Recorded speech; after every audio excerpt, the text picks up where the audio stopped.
2025 to order. Please stand for the Pledge of Allegiance. I pledge allegiance to the flag of the United States of America and to the republic for which it stands, one nation, under God, indivisible, with liberty and justice for all. Fire evacuation. In case of a fire, there's two ways to exit. The rear doors at the back of the chambers are to my left, your right, through those doors. Turn left again, go down the stairs and walk a safe distance from the building. And before we have roll call, I'd like to introduce our newest alternate, Rob Anderson. So he will be here. So, okay. Roll call, Mr. Secretary, please. Yes, Terrence Lynch. Here. Linda DeGray. Here. John Petronella is here. Frank Alimo is absent. Joseph Muley. Here. Kenneth Alinsky. Here. Vinnie Grillo. Here. Christian D'Antonio. Here. Walter Crizel. Here. And Rob Anderson. Here. Okay, I am going to see Commissioner Crizel for the rest of the meeting in the absence of Commissioner Alimo. I will accept a motion for the approval of March 26 special meeting minutes. So moved. Second. Any corrections? Madam Chair, I will be voting for the minutes of this particular meeting since I did watch it online. Okay, anything else? All in favor? Say aye. Aye. Okay, I will accept a motion for April 2nd. So moved. Okay. Second. Any corrections, concerns? Madam Chair, I believe, sorry, I don't have the printouts in my tablets dead. I believe was the April 2nd one, The 20, yeah, it's April 2nd, yes, I'm sorry. April, was that our workshop one? Yes, Yes. yes, Okay. yes. Last week. Okay, yeah, I had to think about that date, thank you. All right, But no issues with that. okay, all in favor? Aye. Aye. I abstain. Okay, and one abstention. We don't have a town attorney report. Nothing from the zoning enforcement officer. At this time, we have public participation. Anyone in the audience who would like to speak for or about anything that is not on our agenda, please come forward. Anyone? Seeing no one, I'm closing public participation. We don't have any bond release. Continued public hearing, XZA 25-02. Staff wants to table that for more discussion later. Yes? Anything you want to add at that point? No? We are planning on holding the actual public hearing at our next meeting, April 24th, and there's a group that would like to propose some modifications, so we'll submit both to you. Okay. All right, great. It sounds exciting. Moving right All right. Okay, new public hearings, PH 3119, Mr. Secretary. Yes, the Enfield Planning and Zoning Commission will hold public hearings at their regular meeting of Thursday, April 10th, 2025 at 7 p.m. in the Town Hall Council Chambers, 820 Enfield Street, Enfield, Connecticut, concerning the following application. Public hearing number 3119, 234 North Maple Street. Application for a special use permit to allow accessory apartment, Joseph and Daniela Bromley, applicant owner, Carl Landolina, representative, map 81, lot 112, R44 zone. Good afternoon. Good evening, Madam Chair, members of the commission. For the record, Carl Landolina, representing the applicants. Mr. and Mrs. Bromley. To my right is seated Daniela Bromley. She's one of the owners and the applicant and occupant of the property at 234 Maple or North Maple, depending on who you ask. What I've passed out to you is just 3 pages that are already in your packet. I'm going to those are the 3 pages you're probably going to look at more than any of the others, so I thought I'd separate them and and so you could have them handy to you. So a few months ago, I was in front of you with a similar application for another property. Okay. This sort of came to everyone's attention in sort of the same way as that last one. The Bromley family has owned this property since 2003. They bought it with the addition already in place, and it was set up as an in-law arrangement. It had separate entrances. It had a bathroom, kitchen with all utilities, and they have a growing family and a family that's getting in their 20s and such. So they thought it was a perfect setup for them. And their daughter, who's behind me, Rihanna, is occupant of the addition or apartment, however you want to call it. As I say in my report, the actual construction took place with a prior owner. It was signed off by Mr. Bickley back in the 90s, I guess, but I'm sure he didn't, when he saw it and the building department saw it, probably was just set up as a couple of empty rooms and not outfitted for a separate unit. So, as I say, my client bought it with the intention of eventually having family live in it, and that's what exists there today. So what I've done for you is to go through the section that you have to look at, which is 4.50.10, and the number of conditions that apply to special permits for this type of use. And I've outlined them for you. So we've provided to you, in compliance with subsection I, a site plan, and the site plan, we've actually, I guess I'm going to ask for a waiver for that, because what I gave you was a couple of copies of the GIS map, which you've kindly allowed us to use in the past, and a hand-drawn floor plan. Subsection 2 requires that the building sit on a lot of at least 17,000 square feet. This is an R44, and it's one of the, I guess, fewer properties in town that's in an R44 that actually conforms to lot size. It has 1 acre, which is required in the R44, so we certainly meet the 17,000 square foot requirement. Subsection 3 requires that at the time of application and every 2 years thereafter, we sign an affidavit certifying to the fact that a family member is going to be occupying that space. And I'm sure when, hopefully you give us our approval, that'll be a condition of, and we will comply, today or next week, and certainly every 2 years thereafter. So, next, subsection 4 says the commission shall determine that the accessory apartment can easily be integrated back into a single-family dwelling. Well, it doesn't look any different than when it was built and approved as an addition to the house. It's sort of a strange setup in that typically you would find an addition to the house actually tied in to a part of the main structure.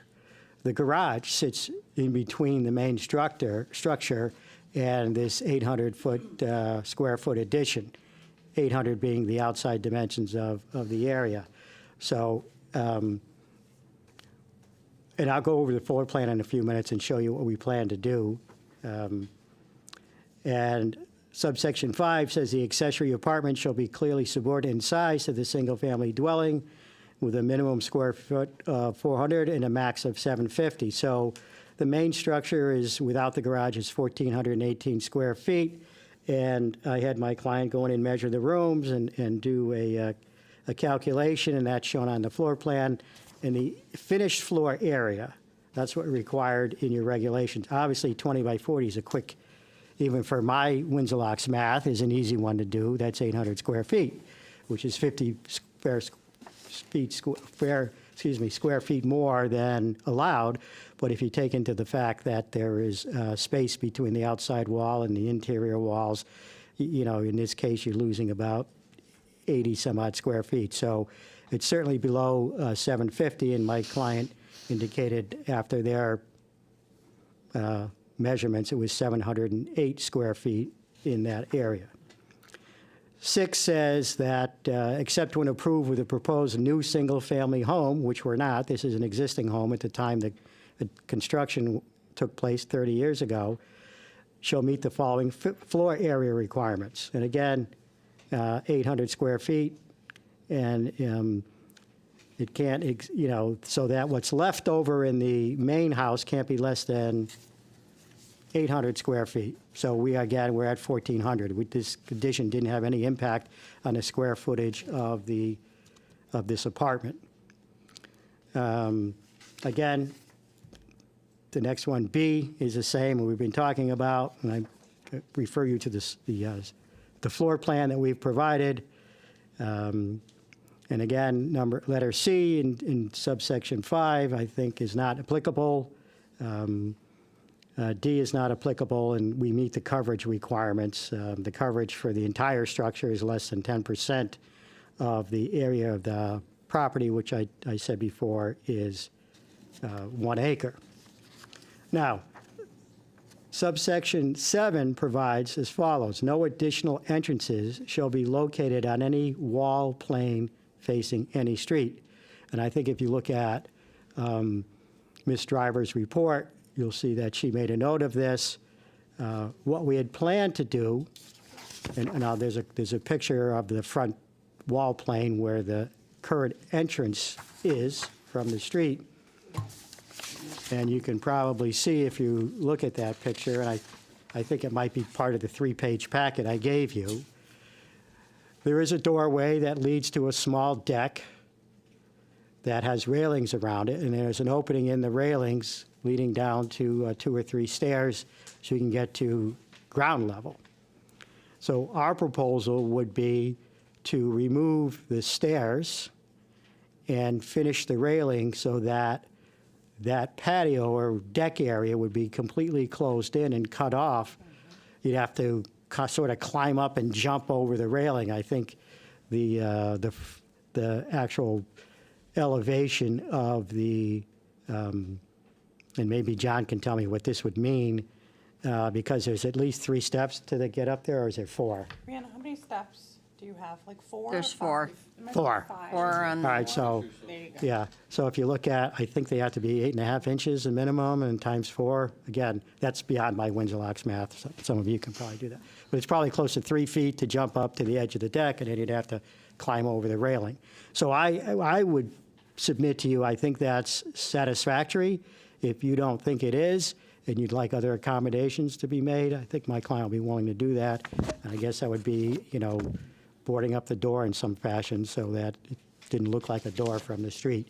It does obviously provide another exit in the case of a fire from the accessory apartment.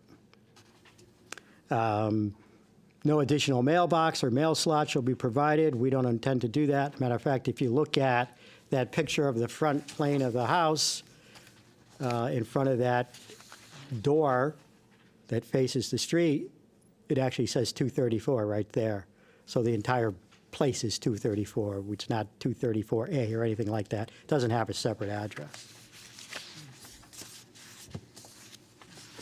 The next section 9 talks about using the existing garage space for conversion. We don't intend to do that. Now we got 10, says accessory apartment shall have safe and convenient access to the outside. One of those safe and convenient accesses is the front door. There's also a slider in the back, and I think there's a picture of that slider in your packet that goes out to the backyard. What we also intend to do, and you can look in the 3-page packet that I gave you, in the floor plan, you'll see that, and I sort of circled it in yellow, it's our intention to take and place a door from this unit that'll go right directly into the garage. So you'll be able to pass through that door. Once you get into the back of the garage, there's an exit door out of the garage, or you could walk straight into the door that leads to the kitchen of the main structure. So there'll be, so if you want the front plain door to be removed or in some fashion, we'll still have two exits sort of to the rear of this apartment, out of the apartment, either into the garage or right directly outside. 9 requires us to be served by public water and sewer. We comply with that. We have, again, we don't need any report from North Central Health because we already have public water and sewer. And obviously, 13 requires us, if you find out or we fail to submit an affidavit within every 2 years, you can ask us to remove all of the things that make it an accessory dwelling or unit. I guess that would be some of the kitchen items. And the other last 2 sections I won't go into, but we will comply. So I think that sets out how I think we meet the requirements of the regulation. I think I've essentially gone over the floor plan and the 3 pages I gave you to look at. And I guess unless you have any questions, I'm done with my presentation. Okay, staff, please. Good evening, everybody. So the applicant summed up the application very nicely, I'd say. I don't have any much more to add to that. I just want to reiterate a couple of things on my staff memo that you should consider going forward. One of them being that Mr. Landolina mentioned was the issue with section 4.50.10, point B, point 7, and that there is an additional entrance on the wall plane that is facing the street. The applicant has mentioned enclosing the deck and removing the stairs to that deck.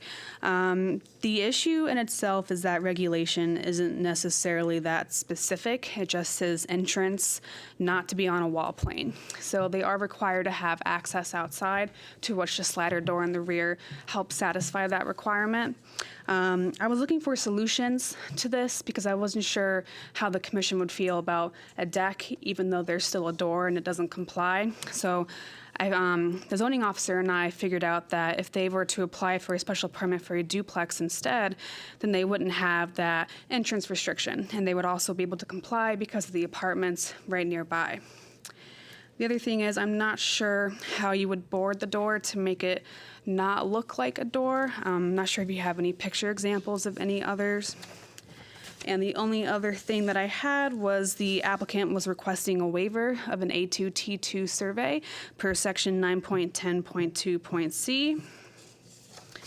And I crossed out most of the conditions to be met prior to the signing of plans that pertain to this waiver, as well as 2 conditions in the last paragraph, all the way down to condition 18. And that was all I had for tonight. All the OpenGov comments from other departments have been satisfied. And that's all. Thank you. Okay. Walter? So what's in there now? My client's daughter lives there. She lives in the So there's a apartment. door from the front to get in, Correct, and there's a slider in the back to get out. correct. But there's no connection to the house. I thought No, that's correct. I thought there was a door inside the garage. We They wanna add one. propose to add a door to the garage, correct. That's correct. So it was like a separate attached building. is what- Right, that's how it was built. That's how right. it was built. Yeah. Okay. So whatever the gentleman who owned it when it was built had intended as to use it, I'm not quite sure, because, they didn't provide a door to get in through the garage to the main house or create any connection at all whatsoever. It's totally So- separated. So is there a kitchen area in there now? Yes, And a bathroom and a Yes. bedroom? correct. All right. Benny? Any questions? Not right this second. Okay. Joe? Yeah, the front entry, I mean, I know fire signed off on this, but, don't they require 2 forms of egress for fire? I know that's not our thing, but my question is, do we have to close that door off? Do we leave it just as a safety thing, or, I don't know, that's my only hangup. It's in our regulations. Yeah, I'm so. just thinking, Commissioner Muley, if that was a fire code or a building code, I'm sure either one of them would have brought that up. I only had the one comment about from building that it was difficult to tell if it was a two-family or not based off the submitted layout, but nothing about the code. Terrence? Yeah, my only question is really a comment more than a question. Is if we approve this tonight and nobody looks at it after that, and you guys come in and say, okay, every 2 years you come in and say everything's cool, we got family living there.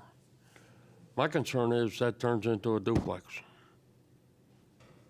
in about that long, with one mailbox in the front. So that's strictly a concern. I don't expect any real answer, but I just wanted to bring that point up because it's too simple to change it, because the only thing you have in between is the garage. And one of your comments, they said they had a door going into the garage and then into the other house, so that would give you another area of egress. So, but anyway, Understood. that's all I have to say, Carl.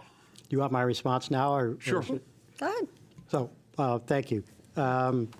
So I guess the only response I would have is that if you grant the special permit, it'll be a condition, obviously, that we have to give you an affidavit every 2 years. It'll be on the land records, so it'll be in a chain of title. So anyone buying the house would know the conditions related to the use of that for an accessory apartment. And then I know I say this quite often, and it is what it is, but then it obviously becomes an enforcement matter. You do have, I've read a lot of regulations like these. You do have built in here, a lot of them don't have that provision, says if we find out you have 120 days, to fix the problem or move your tenants out and move family in, or we can take certain action against you. So I guess that would be my only comment, Commissioner. Thank you. Madam Chair? Yes. If I might just comment on what Commissioner Lynch said. The special permit actually terminates upon relocation of owners. So whoever the new owner would be to take over the property would have to come in for a new special use permit. It doesn't just transfer. Thank you. Ken? Yeah. I have a question for staff, Georgie in particular. You mentioned changing the application to a duplex rather than That was just an a solution. accessory apartment? Yeah, because I was looking for alternative ways to help the applicant with the entrance problem. They mentioned that it was very costly for them to be able to remove the door. The only thing I could possibly find within the regulations that would help that would be if they were to apply for a duplex instead, and then the entrance is no longer an issue.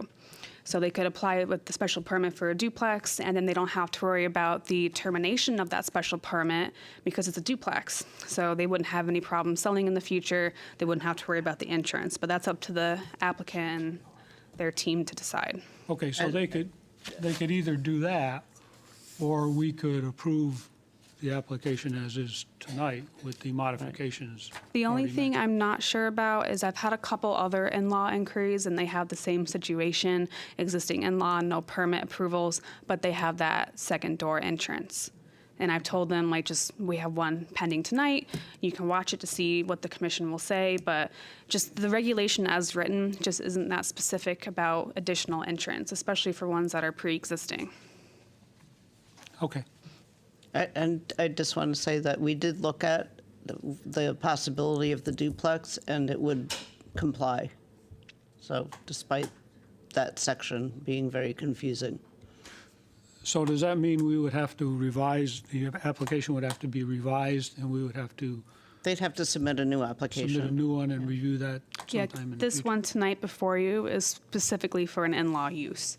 Okay. So if for hypothetical reasons, if for some reason you were to deny them tonight, then that is a possible solution. Okay. But, that's your interpretation to make. These are your regulations.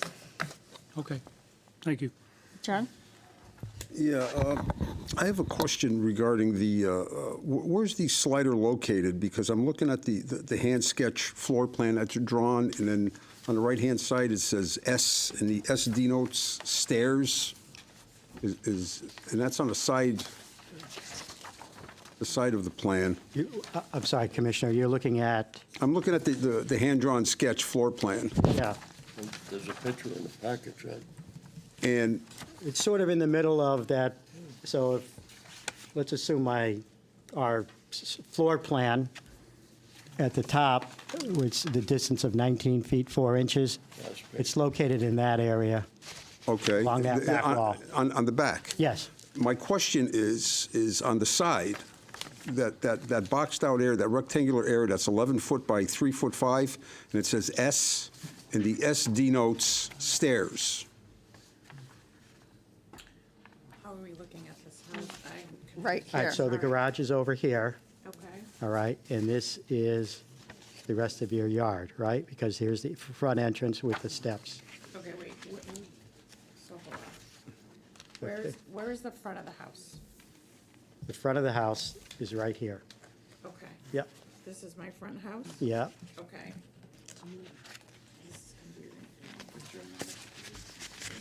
So the stairs, there's stairs. You need to talk into the Oh, microphone. I'm sorry.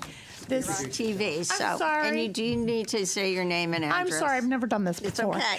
My name is Daniela Bromley, and I am one of the owners of the home. Address, please. Sure, That's all we need. 234 North Maple Street in Enfield, Connecticut. Thank you. Thanks. So the stairs are located in the back of the in-law apartment, and there's a slider with stairs that go to the backyard. So I guess I'm looking at this this sketch is drawing, scaring the me. one My that, husband did this. Yeah, I know. and the front of the house is here. Okay. Is the slider over here? So if that's the front of the house, This would be the side, Slider there?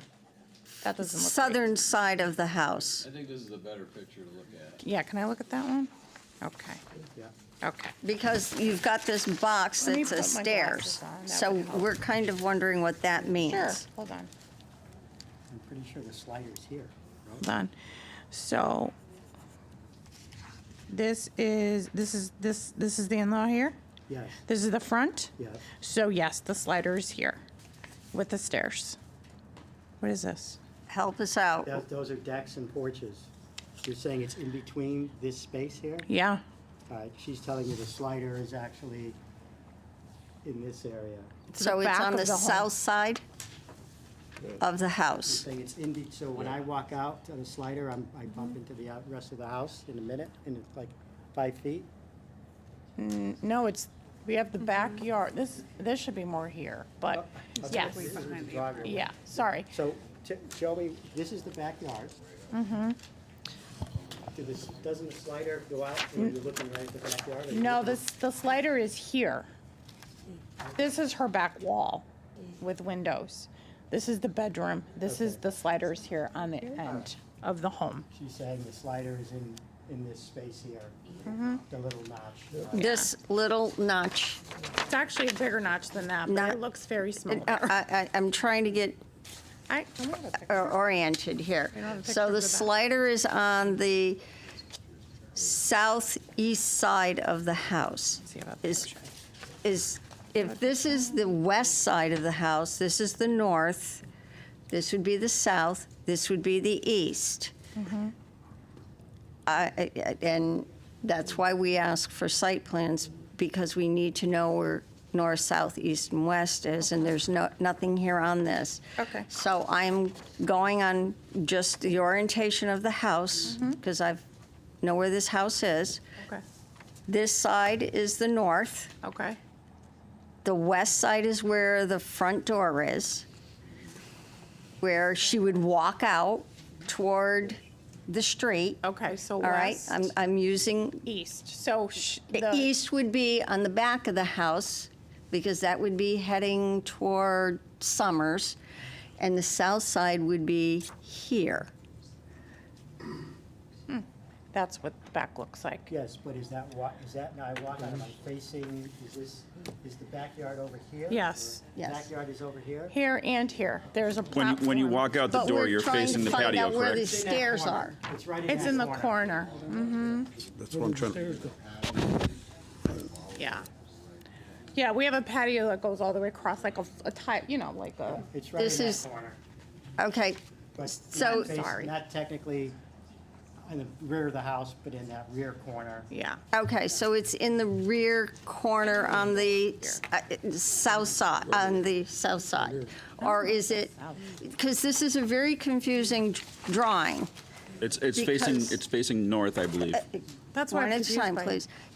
The thing is it's not clear on this drawing. Okay. Where the garage is, where this addition is. It just shows like this one big Right. Well, you have- square. And so now we're trying to figure out where this Okay. slider is. Okay.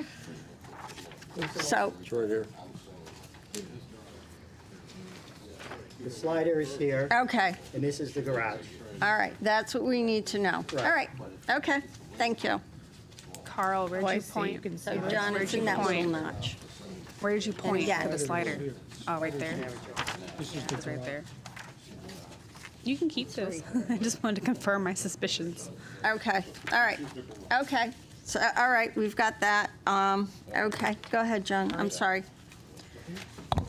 I was just trying to determine, exactly where the means of egress is. Right. Now, your proposal is to take the stairs off the front, continue the railing across, and use it as a porch only for access from that existing front door. Correct. Correct. Okay. And the question, I guess, that Georgie was bringing up, staff, is that, by doing that, does that eliminate that door from being an entry?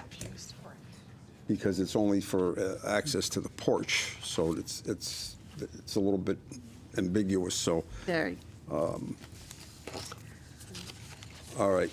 That's why you guys get paid the big bucks, because you have to Yeah. determine what the It's a lot. intention was when that was Christian? written 30 years ago. All right, thank you. okay, Christian? Yeah, I mean, I think I don't have a question, but I'll add on to that and just say, the wording is a little ambiguous, but I think the applicant's proposal meets the intent if they were to take away the stairs. I mean, for what it's worth, I don't even like that section of the regulation, but it is what it is. So I think their proposal meets the intent of the regulation, which is to nullify its entryway. It's not an entrance, it's just an opening to the patio. So I'm in support of that. Yeah, I mean, and just an interesting thing, like my house has a single family home, has an addition which also has a front door. So my house has two front doors. So it's like, it's an interesting dilemma that we're putting like these accessory apartments through when multiple front doors are not an issue with any other house. So, but I do think that what the applicant's proposing, I think, should be satisfactory to us. I think it makes sense, and yeah, going along with adding the additional exit and entry through the garage, just to have the second egress, I think that's satisfactory. Rob, I know you're new, so just wonder if you have a question. I have a couple questions. Okay, go ahead. I have a couple questions. What's the disadvantage of making it a duplex? I can tell you from you're our talking to the perspective, applicant. I if you'd thought like to hear it. Yes. Commissioner. So when I looked at the regulations, this is one of the unusual circumstances that it would have complied with both sections, absent this issue about the front door, which we can handle in a number of ways. I discussed with my client the fact that it actually is very unusual, and that it'd be easier to turn this into a duplex than to get a in-law apartment there, which you think it would be the reverse, with the way it's set up and so on and so forth. But the two main things, frankly, we're not talking about hardships here, so I can mention these things to you. I'm in the ZBA, I'm not allowed to talk about money, but I can talk about money with you guys, I guess. First of all, if we turn it into duplex, the insurance rates will go up, and our taxes will go up dramatically.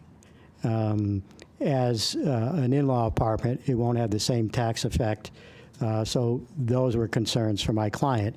The other concern, which I think tails on to what Ms. Driver said earlier, since my client has no intention of ever allowing anyone but family to live in that space that suits her needs now and will for the long future in her plans anyway. Her and her husband intend to age in place there and actually have the entire family with them, given the cost of new housing and such.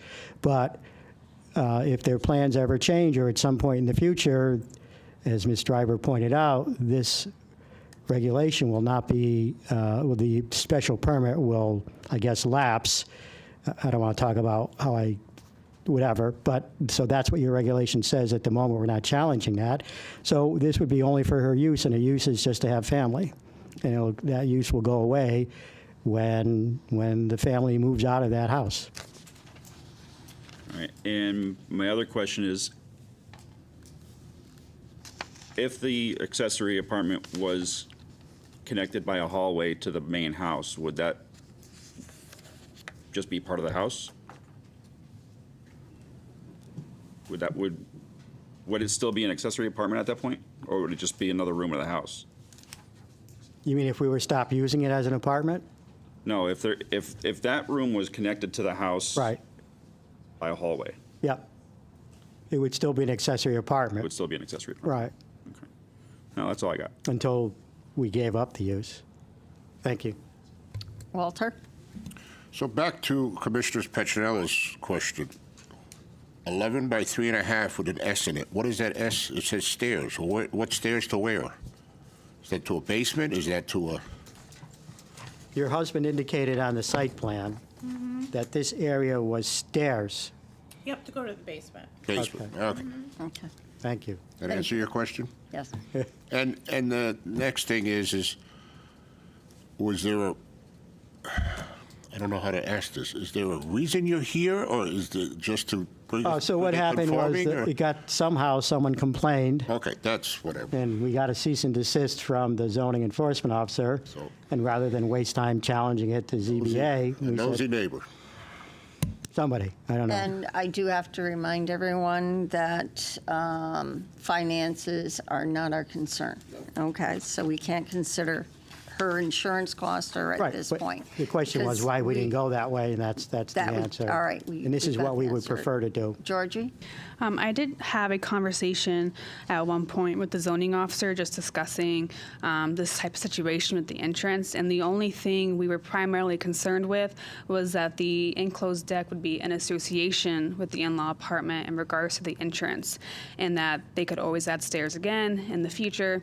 Granted, we haven't gotten a complaint about the in-law apartment until then, but that was just one of the things that we were worried about from an enforcement perspective. Also because when the special permit becomes terminated, it also includes the removal of the accessory apartment.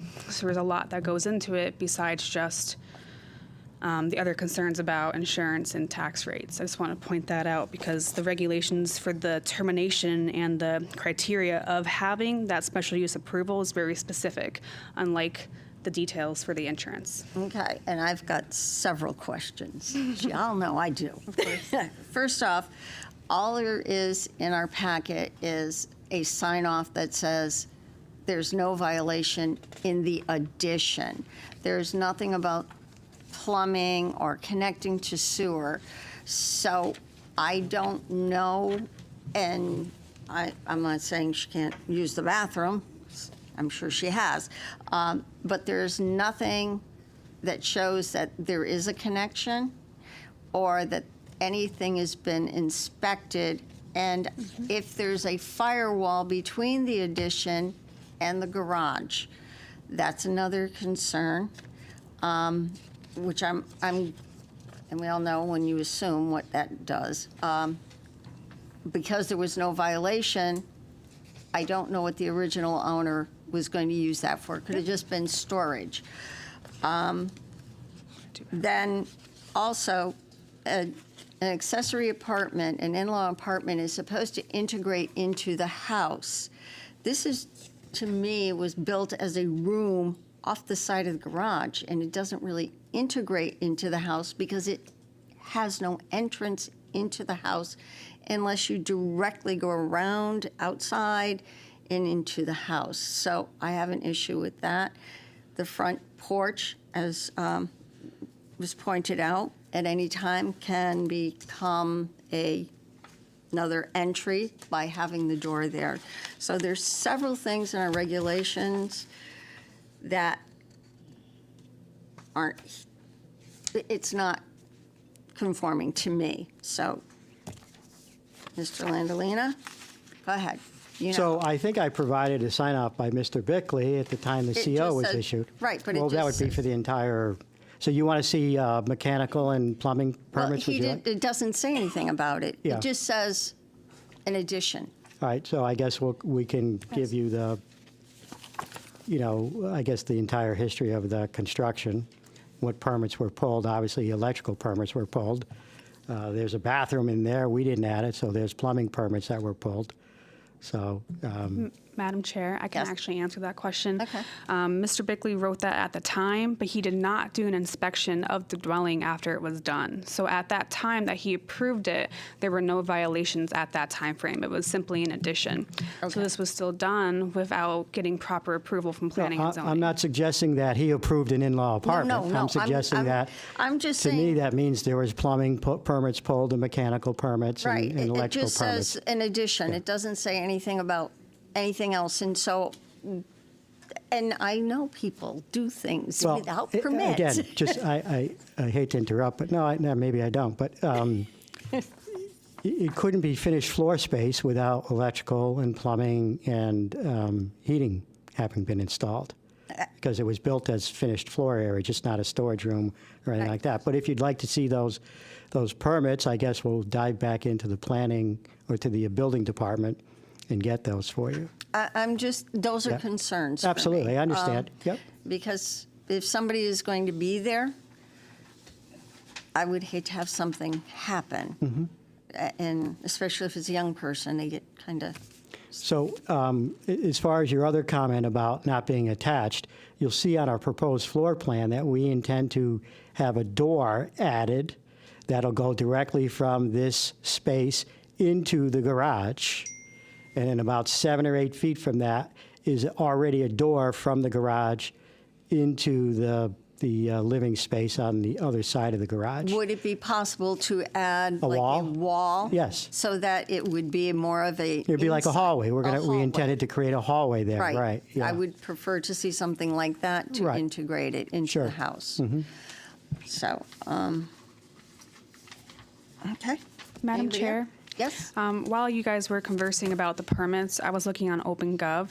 I cannot find permits that directly relate to the addition in terms of electrical and mechanical. I'm not sure if the applicant will have better luck with the building department or not, but I do have a concern about what was stated earlier about what they would do as a alternative for the door. They mentioned boarding the door.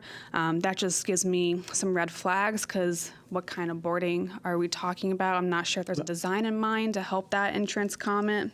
I assume we'd put plywood up and then put some kind of siding on that would match what's there, so it'll blend into the rest of the structure. And then Either remove that deck in the front. No, we might just leave it there. Then we wouldn't have to take down the stairs, I suppose, and someone could, if the occupant wanted to walk around and sit on a chair and watch the world drive by, but not, would have to walk around the yard to get there, why shouldn't she have the right to do that? Okay. Okay? Yeah, I have a couple of questions. How long has the unit been used as an apartment? We bought it for that purpose. My father-in-law lived there. Okay, because From the beginning. addition was built in, I think, something like 1984 or something like that. Something like that. Okay, so has it been used, and you bought it when? 2003. 2003, Mm-hmm. okay. So you don't know really what was, if anybody used it prior to that, do you know? Yes, they did. Oh, so The- there was someone living there? Yes, it was it was a mother-in-law as well. Oh, okay. So it's actually been used as an accessory apartment Yes, for she actually worked for the town many, many years. Okay. in the beginning. So I think this is just another thing that something was done. Doesn't seem to have been any problems with the plumbing or the electrical or any of that kind of stuff. And I understand what, about the permits and all that. But we also had the building department reviewed this, and they didn't mention anything about any violations from a building standpoint. I can speak to that.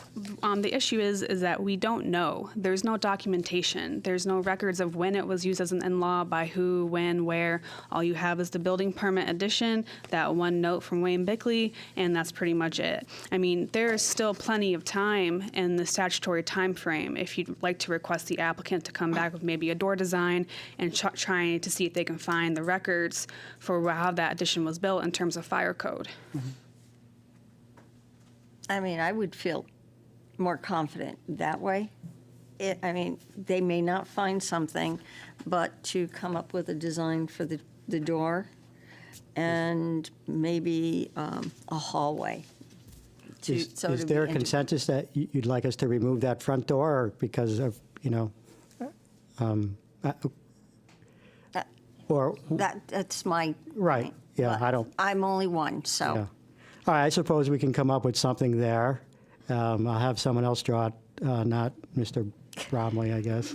Yes, please. It wouldn't be me either.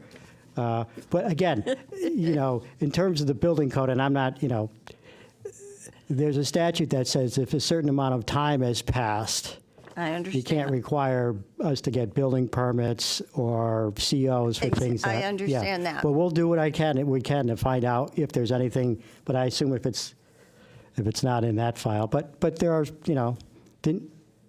was there a loss of records at some point? I don't have any recollection. You'll have to ask them. No? We did lose some records, but. In a fire or something, or? I mean, because we I think we it's somebody switched platforms. No, but we still have we still have all All of right, the well, files. we can- Yeah. the I can look. hard copy We got one more- files we got more digitized. questions. Sure, of course. Access. Yeah. Denny's, Commissioner Grillos. Okay, now,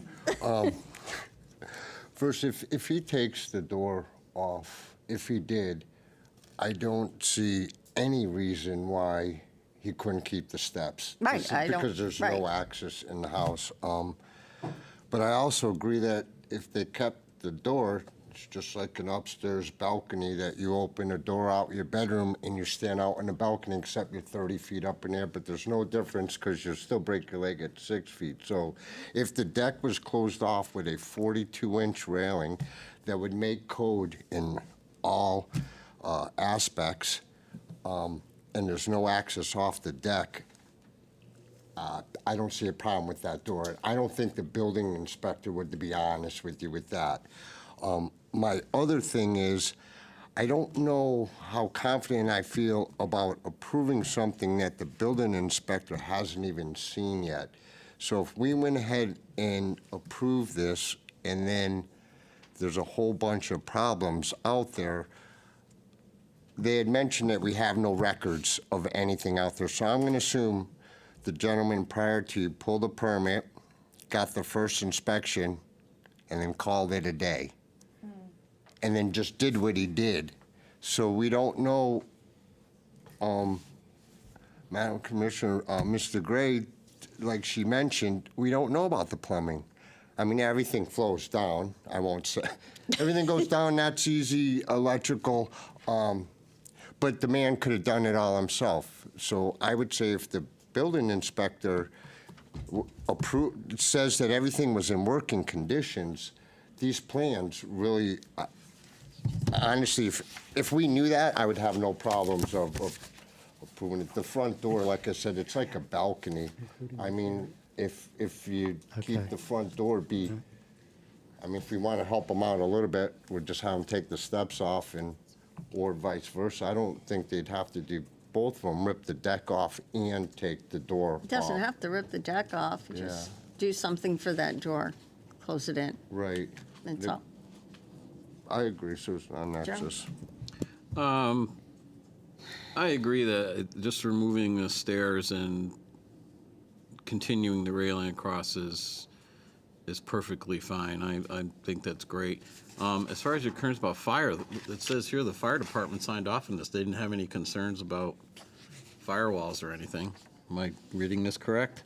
Did they go out I don't and think that's a and- concern. They never commented about the firewall specifically. That's because we're not sure if there was ever an inspection done by the building department. Okay, so they didn't physically go out and inspect? Not that I know of, no. Okay, all right, so, Okay, well, I'm just saying they Yeah, marked no okay. concerns. But other than that, I don't have a problem with okay. this at all. Christian, Yeah, go ahead. Yeah, I mean, I already told my agreements before. I think removing the stairs and keeping the door, I think that's sufficient. But I don't know if it would make us feel better, and maybe staff can clarify, but we have in site-specific condition number 5, building department shall inspect the dwelling prior to the certificate of zoning compliance. So, I mean, I think what we're getting at is we can't require them to go back and necessarily get a plumbing permit and whatever other building permit, that they were supposed to 40 years ago. But we will still have the building inspector go there. Like they wouldn't go there just yet because technically it's not an approved apartment. So like under normal circumstances, somebody would come to us and say, hey, I want to build an in-law apartment. We wouldn't say, oh, you have to get it inspected first. We would say, okay, we approve your plans, and then you get it inspected. Right, and this so is we the kind of have reverse. to, yeah, it's a little different because it already exists, but in a way, we kind of have to treat it the same. So if we approve it, then the building department is going to have to inspect it, and then we have to put our faith in our town staff to ensure that the building is safe and proper. okay, okay, Yeah, Oh, was it John or me? either one, Go ahead. either two. I'll defer to you. with respect to the minor improvements, cutting in the door into the garage access to, and we're talking about maybe enclosing a hallway to connect for the interconnection, that would require a building permit. So that's going to at least throw the building department to do an inspection of the place anyway. Just to kind of put everybody at ease. I also feel that if it's an in-law apartment, I don't think that a fire-rated wall or assembly is required for the separation. If it were two-family, I believe fire separation is required. So I'm not, overly concerned about that. But I'm sure that some sort of inspections were done when they built the addition anyway. And I just, between a garage and a building, there's supposed to be a firewall. That's why, and there's a garage between these two entities. Yeah. So when it was originally built, there should have been some sort of protection for that. Whether it's a 1-hour rating, I'm not sure what that Okay. specific Okay. code is. But, Thank you, John. But that should have been addressed with that building permit. But if it were a two-family, there are more stringent fire codes and so forth, and that would throw into more fire alarm things and such, things of that nature. But again, I think that the minor improvements would be subject to a building permit. That's going to get them out there anyway. Condition number 5, as stated by Commissioner D'Antonio, says that the building department shall inspect the dwelling prior to a certificate of zoning compliance. I'm assuming the applicant has no issue with that. And to back up what Commissioner D'Antonio said before, too, there's so many houses in this town. Your typical star homes were built without garages, without family rooms and so forth. Everybody puts a family room on, creates a second door, in the small little porch typically. I had one myself. I put the addition on, so I know exactly what you're referring to. So that second door leading to a porch, but we're not going to call it an entryway, I guess. So, I'm of the mindset to think that would be an acceptable means of for this application. I have no issue with that. Okay. Thank you. Okay, Yeah, I just wanted to state that I agree that with several of the commissioners that the door doesn't need to be closed off. I think the proposal, as it stands, with just creating the railing, removing the steps, and creating the deck area, I think is adequate. I think that's fine. And I also agree with the statements of Commissioner D'Antonio and Commissioner Petronella here about the building permit being adequate to cover any issues that may arise after the fact. So I'm in favor of the petition, basically. Go ahead, Terrence. There's just one comment that I agree with most of the folks up here that the door's fine, take the stairs off. Somebody can use the porch. The other comment I wanted to make was we were questioning how it was going to be attached to the house because now it's attached to a garage. We've heard stated a little while ago that they were going to run a hallway. No, they were just a door. No, they said they were going to run a hallway. He said they would be not opposed to putting a wall up. Right. So if they put a wall up, That that would have takes to the be use of the garage out of the picture. Right, and that would have to be a Because you can't get a car in a condition. garage, so. It's an oversized garage. Right. Anyway, I'm just saying if you put a hallway there, then that takes the issue of the garage away, which then you start not worrying about necessarily the firewalls and all that stuff. And Right. as far as I'm concerned, we're in pretty good shape here. Thank you. Because currently, the way it stands, it's two separate things. So if they're okay with putting a hallway between there, then that attaches it to the house and Well, they're compliant That's then. what they said a little while ago. Right, so. I'm sorry, I was talking By about time. putting the hallway in, you become compliant and taking Yes, those if you- stairs if off. If you make that a condition of approval, Yep. we'll have to do it. Yeah. Okay, and removing the stairs in the front. Okay, yes, That does mean that the hallway would most likely have to be fire rated for fire code Right. and building code. right. They would have to get a building permit. Yeah, because the that. issue is we just don't know what's currently there. There's no record of an inspection after that document was issued. Right, so they would be doing all of that at the same time. Anybody else? Yes, Christian? I'll be honest, I don't fully understand that part about requiring the hallway. I mean, say they have a garage, say an applicant has a garage and oversized garage, and they want to build an accessory apartment above that garage with access to the garage. There's no direct access to the primary dwelling unit, but that's not inherently an issue. Our regulations We- don't say that it has to be physically attached to the We primary have gone dwelling through unit. this, and we have set a precedent that the stairway, that if they were going to put an accessory above the garage, that the stairwell would have to be inside. Right now, there's no inside way to get into that house. If they were doing it, put a garage, they have the garage, they have the accessory above, the stairwell to that accessory would be inside the garage, not outside. So the person is still connected to the house. This is no direct access inside because the garage is actually part of. But that's my point. Our regulations don't say we require direct access inside the main dwelling unit. It has to be integrated back into the house. This isn't, for some reason, this somehow got approved as some room.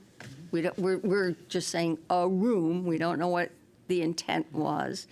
Somehow it got turned into a dwelling unit with no documentation. We don't know how that happened, but it's either a duplex, which they said, creates a whole nother things that we're not concerned about, but for them it is a concern. So in order to meet our regulations, it has to be able to be integrated into the house. The only way they could do that is this little hallway. It's a very easy fix for a complicated situation that unfortunately these people didn't create. They thought they bought this thing all done. I understand. So it's. I mean, I understand your interpretation of it, but our regulation does not literally say it has to connect. Excuse directly me, to the house. actually it does does. say that. An accessory apartment to be located within the existing single-family dwelling. Yeah. It talks about the net floor area, it talks about easily being integrated within the primary single-family home, and that once it's terminated, it has to be taken out. But it is part of the house right now, so it's not an accessory apartment. It's a very weird architecture style to have house, garage, house. But that's what it is. I had this discussion actually a couple days ago because we had an inquiry for a similar property, and we, from a zoning perspective, we would consider the principal single family to be the first part of the property that was built, meaning the left side. This is an in-law and an addition. So from a zoning perspective, some zoning officers would say that it doesn't constitute as being within the single family, but every zoning officer has their own opinion when they do enforcement and whatnot. But if it didn't have a kitchen, it would just be a weirdly constructed single-family home. Or a duplex, Right. which Or- would satisfy the regulations of no problem. But since it does have a kitchen and all of separate amenities, we have to do it so that it kind of fits into our zoning. So, and I hear what you're saying. It's and we're working on stuff. It's a weird situation. Right. Yeah, It's a weird situation. It is a weird situation. But for current regulations, so. Yep. Okay, anybody else? All right, I will entertain a motion to close public hearing. Wait, Madam Chair. Oh, I'm sorry. Oh, please, I'm sorry. Because the conversation had gone on. Yeah. Public first? Yes, anyone in the public? Theo's dying to say something. I know he is. He's out in the hall. He's back there. Anyone in the public hallway. would like to speak for or against this application? Anyone?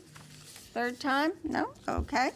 I will entertain a motion to close public hearing 3119. So moved. So, Second. All in favor? Aye. Okay. Okay. I think we've had plenty of discussion. Anybody want anything else? Mr. Secretary? Yeah, I do have, just for clarification purposes, but I think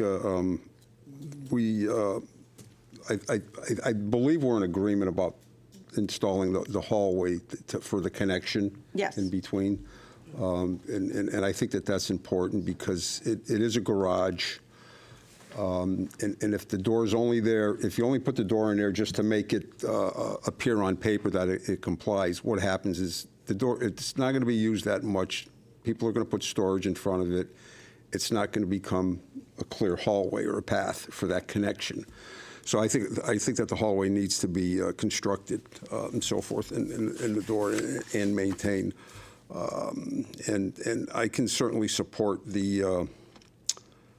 their proposal for the front entry to take the stairs off, put the railing across, and leave the door there for an access to the balcony.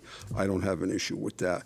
So with respect to that hallway, that should be an additional condition, Georgie, if I'm not mistaken? Yeah, it would be a site-specific. Okay. I've got some wording or some, And do we need to put something in as a condition to remove the front stairs? I would be safe. I wasn't sure if you still wanted And like, to enclose the front porch with a railing? yep, and I Okay. wasn't sure if you wanted like a condition about the door. Not sure how you were thinking about the door. No, not in that sense, like if they're boarding it up or the aesthetics. They're not going to board it Okay. up. We're going to leave the door. We're just taking the stairs out. wanna We're make going to sure that make you sure that they left put the that, okay. railing in. And is that the consensus of everybody seems? Yes. Yep. So,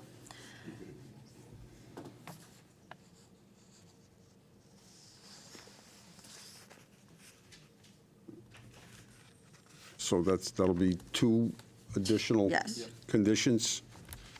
Removal of the stair, and extend the railing, but the door can remain? yes. Okay.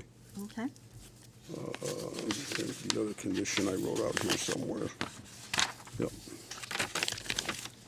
Okay. So, are we good? I'm good, unless for motion? staff has some We have a waiver. fancy wording. We have a waiver here that we're going to have a motion for two. Okay. I'd like to make a motion to approve the waiver, that the applicant have the waiver to not supply a site plan per section 9.10.2.c. So moved. Okay. Roll call, please. Linda DeGray, For. I'm sorry, he's absent. Kenneth Alinsky. 4. Vincent Grillo. 4. Joseph Muley. 4. Terrence Lynch. 4. Who's the alternate? Walter? Walter. Walter Crizel. 4. And John Petronella is 4. And I'd like to make a motion to approve public hearing number 3119234, North Maple Street application for an accessory apartment. Joseph and Daniela Bromley, applicant, owner, Carl Landolina, representative, map 81, lot 112, R44 zone, with the conditions listed and the following 2 additional conditions that one additional condition would read, applicant to construct a hallway through the garage to meet all applicable building codes, connecting the apartment, the in-law apartment, to the main house. And the next condition would be the applicant to eliminate the front stair leading to the front porch, and install and enclose the entire porch with a full railing at building code height. And the existing front door can remain as entrance to that balcony. So moved. Okay. Second. Okay. Roll call. Second then. Walter. Walter got Second. it. I screwed up. That's all right. Go, Walter. Okay, Linda DeGray, 4. Frank, Kenneth Alinsky, 4. Vincent Grillo. 4. Joseph Muley. 4. Terrence Lynch. 4. Walter Crizel. 4. And John Petronella is 4. Okay. All right, thank you. Okay.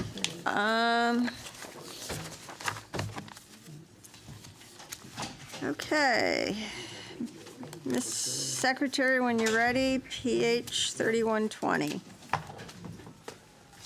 The Enfield Planning and Zoning Commission will hold a public hearing at their regular meeting on Thursday, April 10th, 2025, at 7 p.m. in the Town Hall Council Chambers at 820 Enfield Street, Enfield, Connecticut, concerning the following application.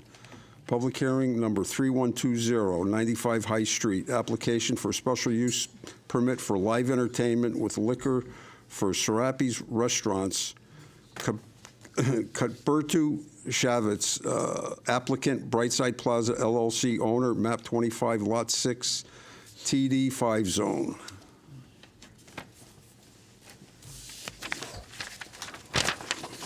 Welcome. Name and address, please.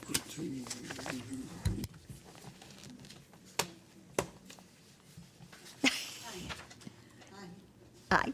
My name is Cuthberto Chavez. Okay, is the red button, the red light on? I'm sorry. Okay, and address. 49 Alden Avenue, Okay. Enfield. All right. Do you want to introduce yourself? My name is Maria Chavez, and my address is 46 Alden Avenue in Enfield, Connecticut. Okay, and tell us why you're here. Okay, we are here to apply for extension permit for our restaurant for live entertainment on the weekends. We planning, if we get approved, to bring our liquor license expanded from the Liquor Commission control. And that's about it. All right.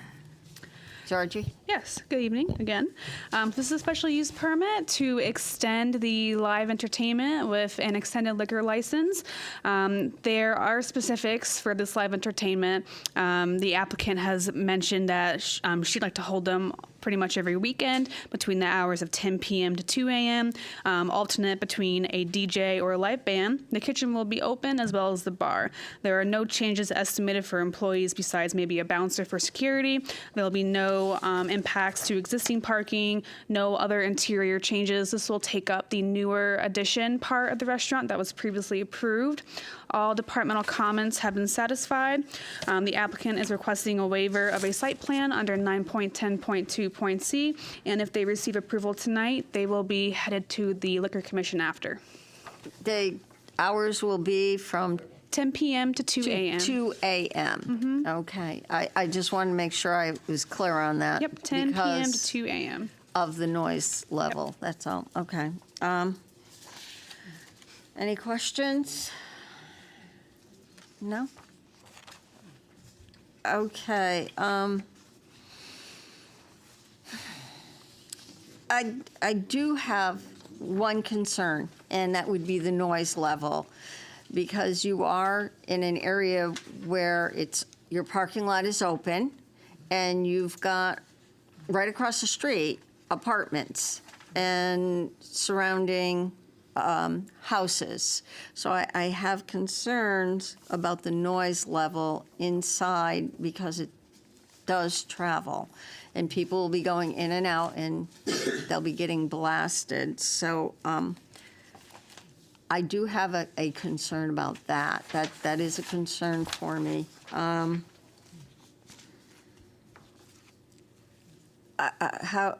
What kind of music are we talking? Like band or DJ. A DJ or a live band. Yes. And that can be very loud. That's why I'm concerned about this.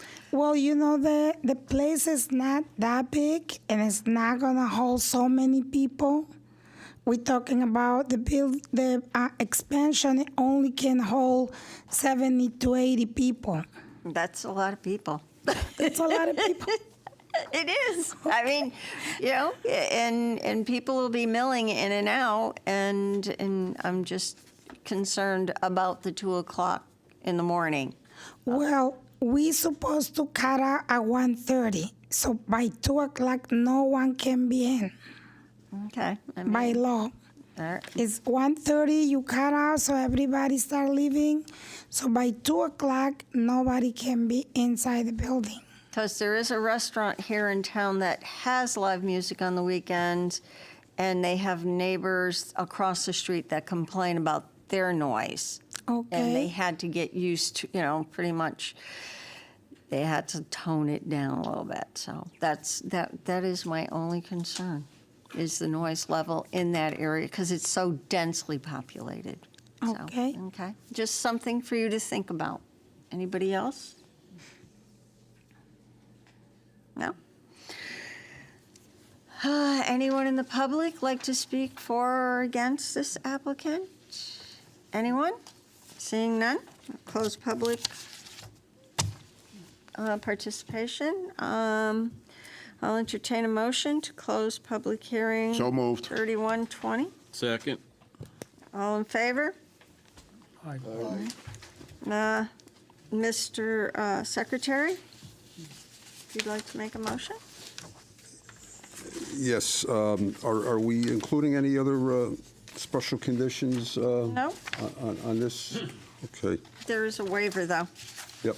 Madam Chair, I just want to make sure before you make your motion that you didn't want to include like the dates, the weekend. Is it like a Friday to a Sunday, a Saturday night to a Sunday, 10 p.m. to 2 a.m., or specifics about that? Well, you've heard my concerns. Hours of operation. Hours of so, operation? I mean, right now, they're looking at, was it till 2 a.m.? Yes. The applicant stated about 1:30, so 2 there will not be any music since people will be leaving. Yeah, they'll be closed They'll at be 2. closed at 2, so Yeah, so. their hours of operations now are 7 in the morning to 9 p.m. at night. They're going to extend their Friday, Saturday, to 2 a.m. So are we going to have a restriction on this for just Friday and Saturday nights, or what is the proposal, I guess, or is it seven Is it days just a going to week? be 2 nights a week? Yes, just Okay. Friday and Saturday, not a Sunday. All right. Yeah. Thank you. Then we would make that as a site plan Yes. condition. That we only include those 2 days. Okay. Okay? Excuse me, now you brought that up, John brought it up, the hours now are till 9, Right. and they're looking for live music from 10 to 2. 1:30. What happens between 9 and 10? They'll still be open. They're going to open 7 o'clock in the morning, but their band is from 10 to 2. Okay, That's it. I just wanted to make sure that we were on the same page. Yeah. Yeah, and the applicant is on board with those hours? Right. From what I understand, Friday, Saturday from 10 to 2 a.m., 10 p.m. to 2 a.m.? Okay. That's correct. Yeah. All right. Okay. Okay, I make a motion to approve a waiver for site plan per section 9.10.2.c. Second. Okay, roll call, please. Linda DeGray, 4. Kenneth Alinsky, 4. Vincent Grillo. 4. Joseph Muley. 4. Terrence Lynch. 4.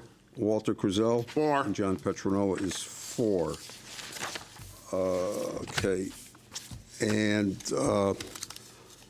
I'd like to make a motion to approve public hearing number 3120, 95 High Street, application for a special use permit for live entertainment with liquor sales for Serapi's Restaurant, Cudberto Chavez, applicant, Brightside Plaza LLC owner, map 25, lot 6, TD5 zones, with the conditions as listed, and the following added condition would be that the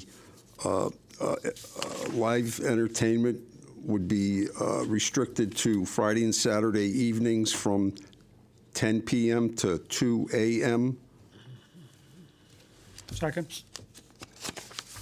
Okay, roll call, roll call, please. Linda DeGray, 4. Kenneth Alinsky, 4.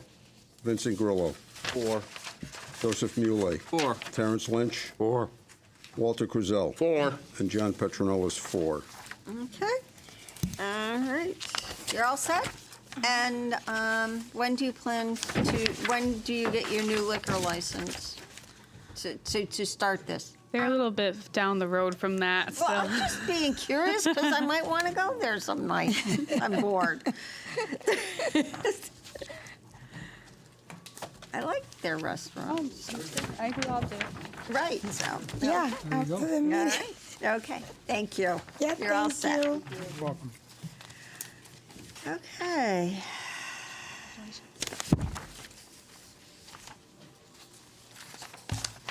All right, new business. SPR 1952. Ms. Secretary? Dana? That's scheduled for Oh, I'm sorry. April 24th, is that? Oh, well, I've got new business, and then I've got right here. So 1952 Oh, is it's- April all right. 24th. I saw that. Yep, I'm sorry. 1953 is what you Okay. want to read. All right, I'm 1953. I'm sorry. And I'm going to see Commissioner D'Antonio for this one. Yeah, pardon me, but yeah, I will be recusing myself from SPR 1953. Okay. And, Yeah, okay, thank you. Mr. Vice Chair. Okay. Per our bylaws, I will be assuming the responsibility of the secretary in addition to my normal duties this evening. For, next on the agenda is SPR number 1953, 242, 274, 284 Brainerd Road. Application for a request to phase Brainerd Gardens construction into 2 phases. Robert Manarino, applicant, Washington Associates of Enfield LLC, and Anthony and Frank Troiano, and Joseph Petronella, owners, map 77, lots 68 and 67, map 62, lot 319, R44 zone. Welcome. Good evening, Madam Chair, members of the commission. My name is Dana Steele. I'm a professional engineer with J.R. Russo and Associates. Our office is at 1 Shoham Road in East Windsor. With me is Rob Manarino. We're here regarding the Brainerd Gardens project. This project was originally approved, I think, back in 2007, if I'm not mistaken. Yep, The approval expired, and we came back 2 years ago in 2023 with a text amendment and a zone change to the multifamily, and you approved essentially the same development, and so we're back now with a builder, Mr. Manarino, who is ready to start construction on the project. He'd like to start this year, and as he's looking at the project, the 42 units, he'd like to phase it so that he can, so that he doesn't have to build all of the road before he can start selling homes. So what he's proposing to do is to build this first western portion of the project. We're at the southeast corner of Brainerd Road and George Washington Road, and so this you got 17 units in this first phase, and we put in a temporary cul-de-sac at this point so that emergency equipment can turn around. We spoke to the fire department. They're okay with the temporary turnaround. The length of the turnaround is 634 feet from this intersection, which is across from Debbie Lane. So we have the temporary cul-de-sac here, anticipating it'll take about 18 months to complete this first phase, and then at that point, he'll continue the road through and connect up to the eastern curb cut on Brainerd Road, and then continue with the development of the project. And so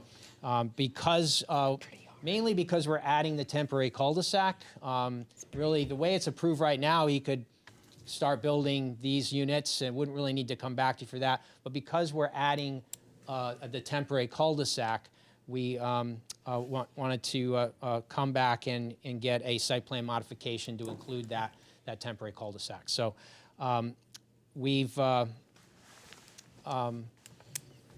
the staff has recommended some conditions of approval. I just wanted to mention, I had some correspondence with them. We wanted some clarification on condition number 1, which states all phasing of the bonding shall match the phasing on the approved site plan. All work within a particular phase must be fully completed to the satisfaction of the Director of Planning and Public Works prior to the start of any work associated with any subsequent phase or phases.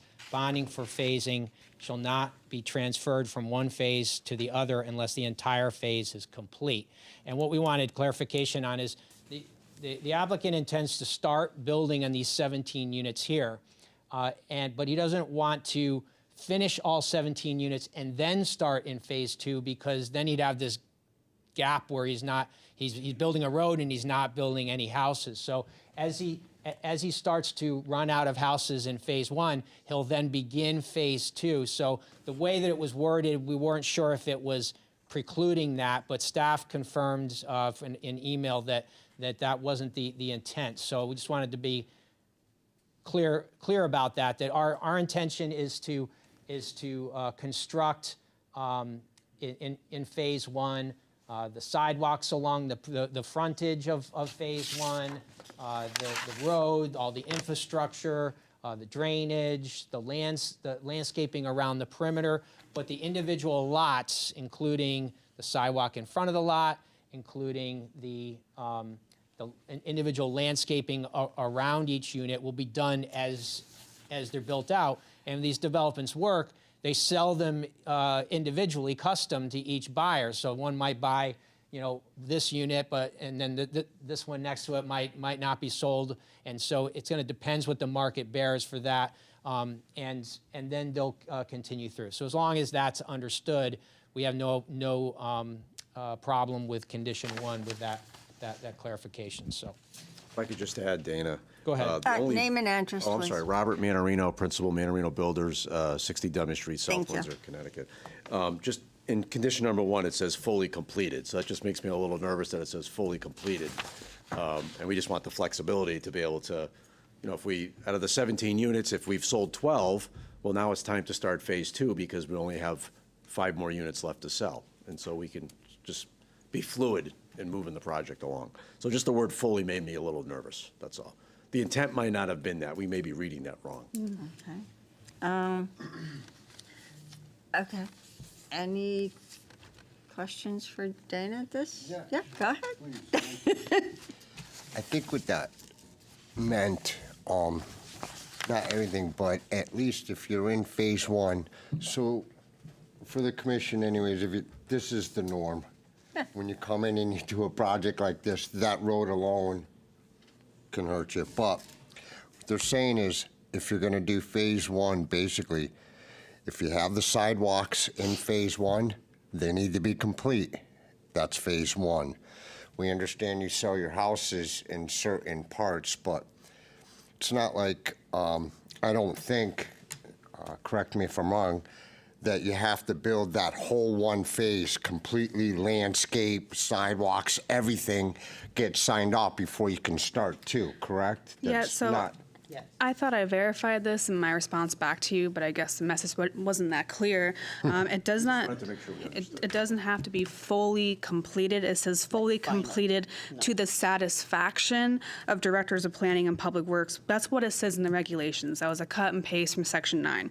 But if we look at condition 2, this talks about partial release for certain parts of phase 1 or phase 2 that are completed. So you can get a partial release of bonds if you'd like for the work that's completed, or you can complete phase 1 entirely and then move those bonds to phase 2 if you wanted to. I'm sorry, a clarification of that. Phase 1 must be bonded separately from phase 2, completely separate. Okay. I understand that. Our Can't full move it intention- from one to the second. Our full intention, like in all of our developments, we try to get as much infrastructure as we can, especially the sidewalks on the main roads, the berms with the buffer trees. We that'll all need you be to done. talk into the mic. I'm sorry. So, it's our intention to do all that infrastructure within that 18-month period at the right time of the year. We always rush because our clients want to see this. They want to see the sidewalks going in, they want to see the berm, they want to see the bushes planted. We are doing a community sprinkler system, so we do plan on making it a really nice community. So just wanted to make, because it said fully, but now I understand it, and we all understand it, so it makes me feel Okay. All right, I do have one question, because I counted the houses in your little outline. There's 18 of them. One's on the cul-de-sac, so we Oh, yeah, can't build it. This one So here you're- is in okay. the middle of the cul-de-sac, so So it's you're gonna- excluded. Yeah. Okay, because I just looked at your outline, and I'm like, wait a minute. I thought the same thing. I count, you know how I am, I counted it, so. Yeah, so unit Okay.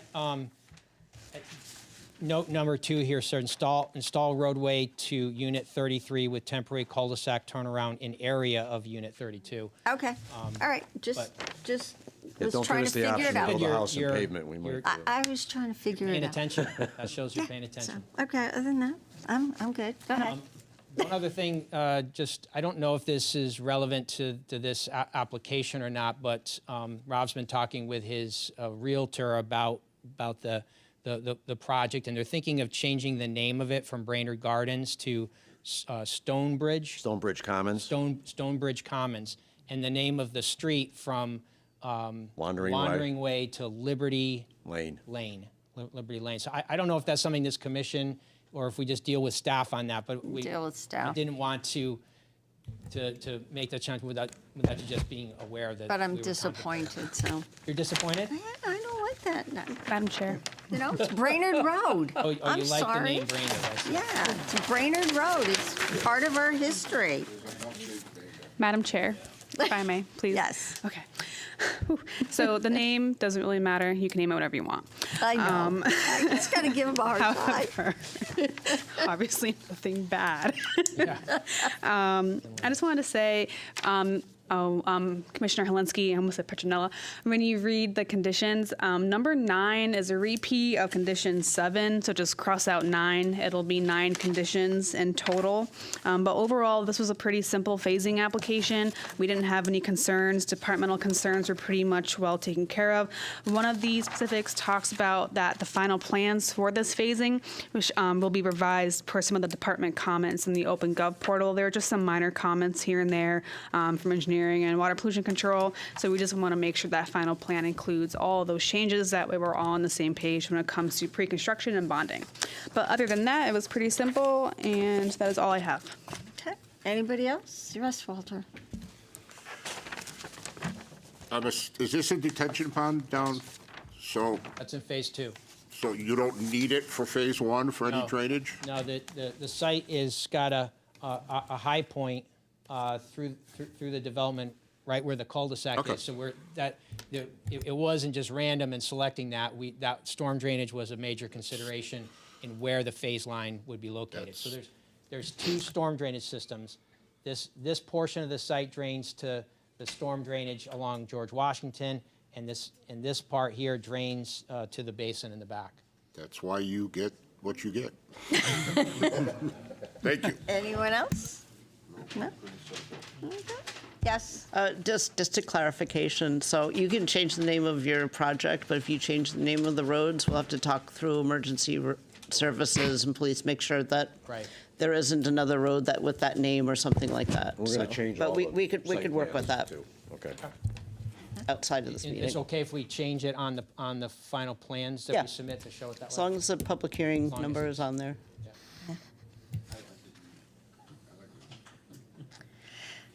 It's just, I'm just disappointed. I didn't, it's okay. It's okay. Yeah, that's all right. I like Liberty Lane, but, all right. Anything else? Okay.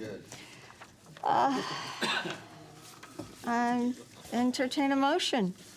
Okay, just a clarification, Georgie, we're going to drop condition number 9. Yes, sir. And then condition 9 then becomes the former condition 10? There'll be 9 conditions of approval. Okay, So you just cross out 9, so you still have 9. got it. No, you have 9. Okay. 10 minus 1 is 9. Okay. Madam Chair, I'd like to make a motion to approve SPR 1953-242, 274, 284 Brainerd Road. Application for a request to phase Brainerd Gardens construction into 2 phases. Robert Manarino, applicant, Washington Associates of Enfield LLC, and Anthony and Frank Troiano plus Joseph Petronella, owners. Map 77, lots 68 and 67, map 62, lot 319, R44 zone, with the attached 9 conditions. Second? Okay, roll call, please. Linda DeGray, 4. Ken Helinski is 4, Vincent Grillo, 4. Joseph Muley, 4. Terrace Lynch, 4. John Petronella. And we have Walter and Christian. Walter and Christian. Christian D'Antonio. 4. Walter Kuzel. 4. Okay, Unanimous. thank you. Thank you very much. And you can change the name. Start building.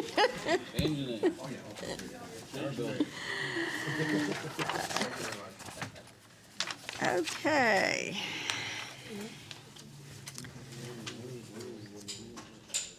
SPR 1736. 1 Peerless Way. Yeah. Where is that? Well, John's back. Oh, John's back. All right. Ms. Secretary, when you're ready, SPR 1736.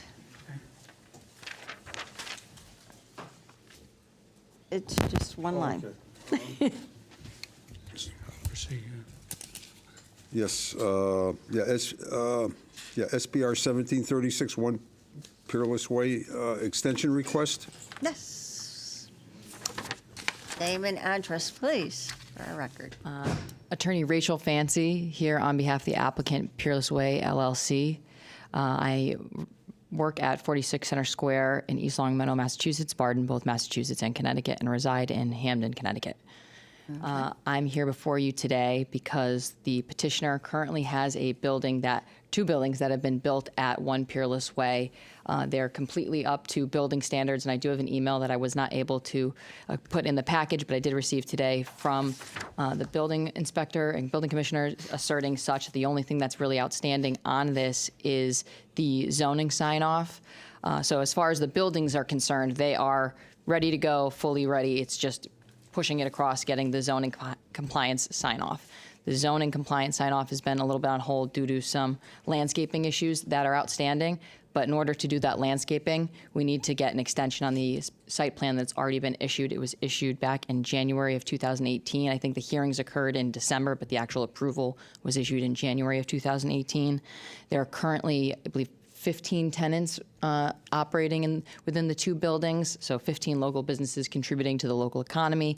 So if we don't get the extension, that would be detrimental to their operations, because if we can't have them there, then they can't be there, and then their businesses would have to either relocate and or shut down until they can find somewhere to relocate to.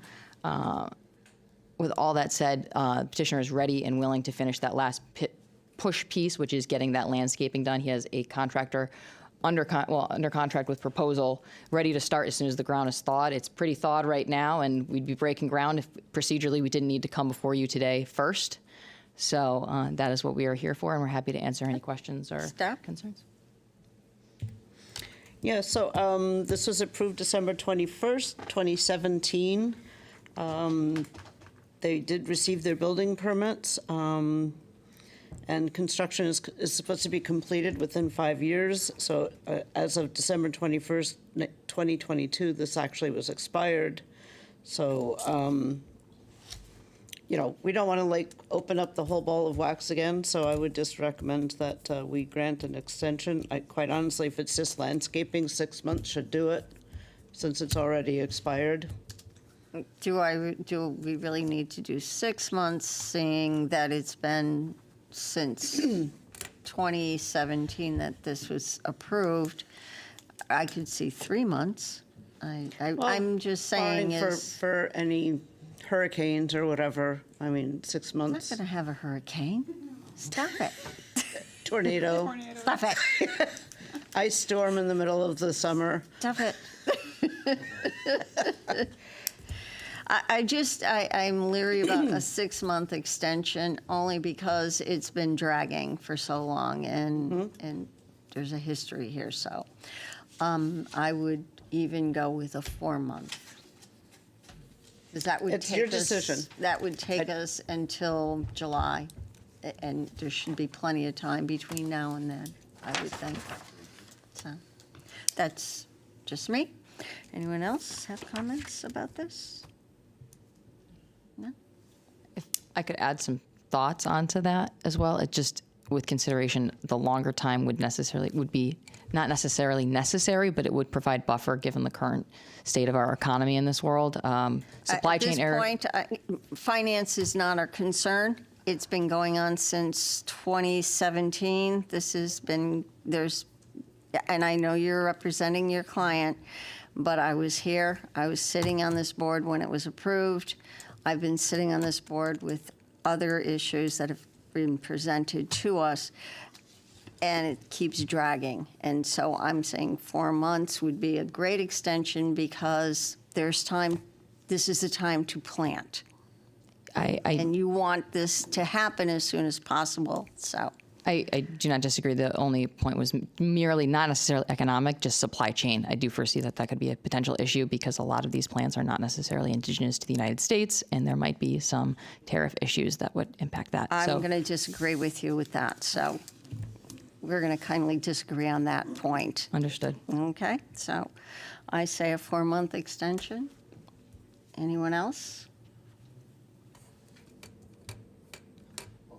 Yes, go ahead. Staff, so what he has left is just the plantings or just landscaping? Yeah, there is some substantial landscaping up there. I can't say that I've been out there, so I don't know what actually has been planted to date, but looking at the plan, there are substantial amount of plantings. So some pretty big buffers. There are, yeah. Is there any special plants or something that would take much longer than a I few mean, days? typically, we don't, we tend not to approve non-indigenous plantings. So let me see if I can find their.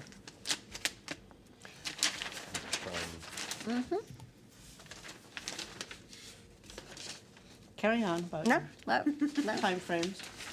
Anyone else? I'm just trying to see on how, I mean, landscaping is the time of the year. It's ready to Red get maple. up, Yep. get doing it now. I'm just trying to see what kind of plantings I didn't get a chance to see. If there's anything special that you had to order that's gonna take more than 4 months or 5 months, then that would kind of help out a little bit, but otherwise, I saw the plans originally, and it didn't look like they had that much time to get it all together if all the material was there. But I just wanted Lori to double check. I'm Anthony Palazzesi. I'm the owner of Peerless Rentals. Okay. So just in speaking with the landscaping is extensive. We've probably done about 45% of it in the front, along the side before we got to the wetland resource area, and in the middle. So part of the delay was I was looking for clarification that if we went into that resource area, I wanted to make sure, that if we're planting inside that resource area, we weren't going to get any cease and desist from the wetlands. And it took a long time to get some clarification because we were trying to get the rest of the landscaping done in the fall. Okay. The other assumption that I had, because I also did 3 Peerless Way, and at that time, it's the same amount of landscaping, not along the road like this has along 220, but the same landscaping in the back. And at the time, we had a landscaping bond, and we were able to do that after CO, as long as we had the bond in place, which we did. 6 months later, got inspected, and we got the bond release.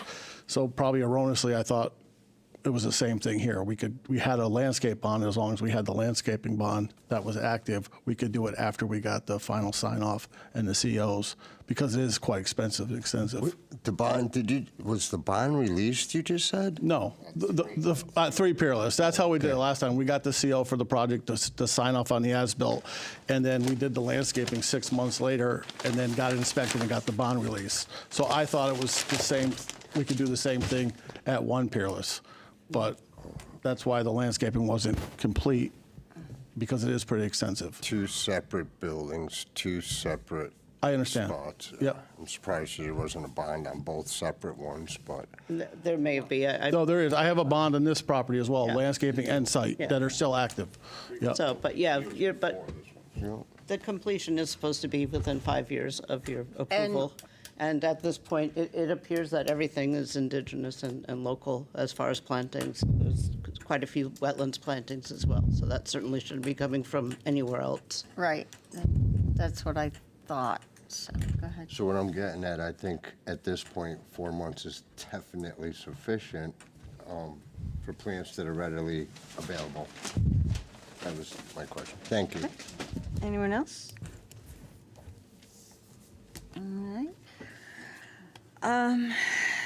Everybody good with 4 months? Okay, all right. We'll give you an extension for 4 months, then, I guess. Roll call, please. Yes, I'm sorry. I need a motion. I'm sorry. Yes, we don't, There's no, I guess we don't have a motion, but No. I'll make a motion to approve a 4-month extension for landscape improvements for 1 Peerless Way. Second. Let me just ask a question here. sure, Don't we have to make a 2.5-year extension? no, no. That's why I said it's like officially, they should be coming back in for a brand-new approval, but that really doesn't Okay. make any sense Yeah, in okay. any way. So do we need to put a date on it? So today's April 10th, so would it be what, August 10th? We could do that. August 10th. That suffice? That work? Go ahead. We're going to say August. Redo the motion? Yes, please. Okay. I'd like to make a motion to approve for a 4-month extension for landscape improvements for SPR number 1736 for One Peerless Way, which would expire on August 10th of 2025. Second. Okay, roll call, please. Linda DeGray, 4. Ken Helinski, 4. Vinnie Grillo, 4. Joseph Muley, 4. Terrence Lynch, 4. Walter Crizel, 4. and John Petronella is 4. Okay. All right. You have until August 10th. Thank you so much. Thank you. Thank you very much. 36. Okay.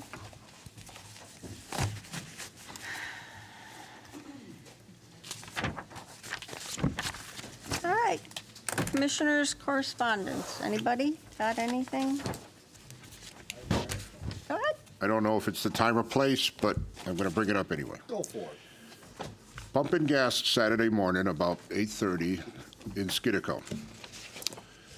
And all of a sudden, I hear a roar of a box, one of the 80s box Chevy trucks, probably with straight pipes on the thing. It was loud as can be. Where is our noise ordinance for that stuff? Why is people getting away with that stuff? And why I bring it up, it so happens it's around 50 years ago, my father went into my uncle's house off of Braden Road and lost his muffler on his Ford Ranchero. And he was afraid to drive it home because he was afraid he was going to get a ticket. So he took an oil oil used to come in cans back then, quart cans, made a hole in it, put it on, somehow clamped it on, and to absorb the noise, and drove the truck back to East Windsor, the back roads, not down Route 5. We went the back roads. Remember this to this day. So, so that was 50 years ago.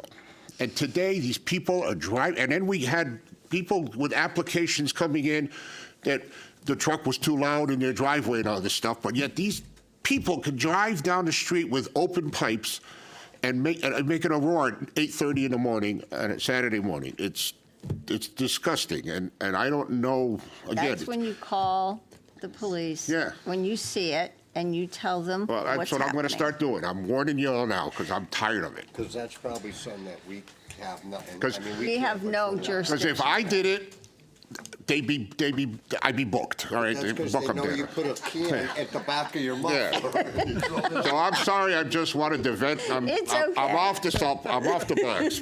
Sounds good. Okay. Thank you. Anybody else? Okay. Director of Planning report. Thank you. I don't have a whole lot. I will say that I did go to the national conference for APA, American Planning Association, and there were some really very interesting and good sessions, which is not always the case. I went to a lot on housing and short-term rentals, and I did learn that there's some methods to maybe tax them, so we might be looking at that in the future. And they basically, it was the case study for that one was out of Syracuse, New York, and they basically called it commercial residential, even though it wasn't taxed by the tax department as commercial, but that way we could prove that it was just a commercial use, almost like a home occupation. It's almost like a hotel. Yeah, yeah. So, they're gonna. I'm still gathering my thoughts and my notes and stuff together, and I'll be able to watch things over. I think it's the last week in April. They'll have it virtually as well, so I'll be bringing some of that stuff to you. Okay. In the future. Just- and I'm not sure if we have a workshop next week because we didn't actually schedule them every Wednesday. So I emailed Don and he said, yeah, I wasn't sure if we had one next week or not. So I'll let y'all know tomorrow. Okay.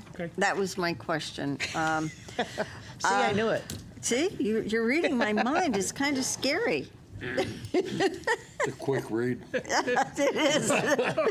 Not much there. Wants to go home. We have no administrative approvals. Applications to be received.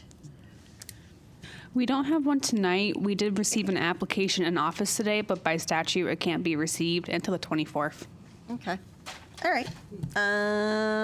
Any opportunities or unresolved issues? No executive session. Motion to adjourn. Second. All in favor? Aye. All right. We are done. 8:49 p.m. Oh, one thing before we all leave. Please try to make it to our workshops. They're important for all of us. And if you're not going to make it, please call us. Thank you.